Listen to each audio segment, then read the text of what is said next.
এটা পুরনো একটা জলের বোতল ছিল, অনেক দিন আগেকার, পুরনো হয়ে গিয়েছে। এটাকে আমি মার্ক দিয়ে নিয়েছি। চাকু গরম হয়ে গিয়েছে, এখান থেকে পুরোটা কেটে নেব। পুরোটা কাটা হয়ে গিয়েছে, আর দেখা যাক এটাকে কি করা যায়।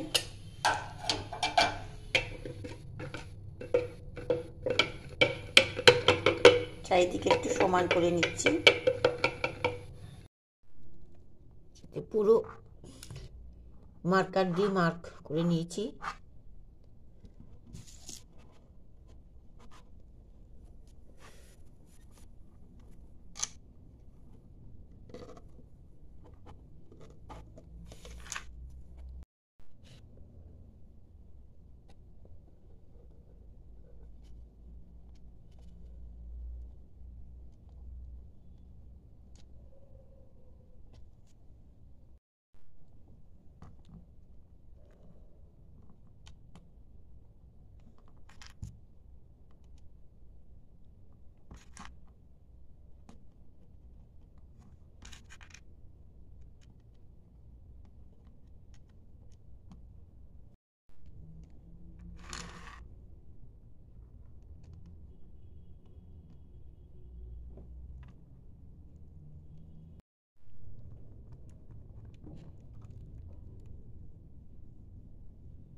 যে সবুজের মাঝখানে একটু করে লাল দিয়ে নিয়েছি, দেখতে ভালো লাগার জন্য।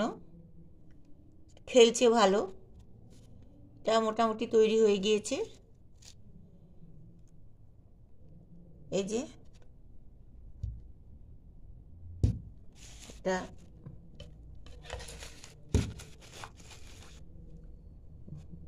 ফুলদানি রেডি।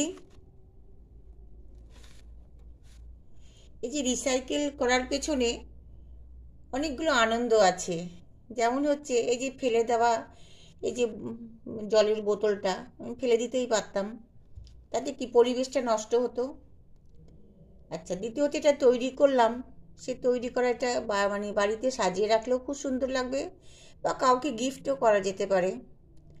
আর একটা হচ্ছে সবচেয়ে বড় জিনিস, যে ফেলে দেওয়া জিনিসকে নতুন করে রূপ দিয়ে একটা জিনিসকে সৃষ্টি করা, এটা সবচেয়ে বড় পাওনা আমার কাছে। আমার ভীষণ ভালো লাগে। ধন্যবাদ।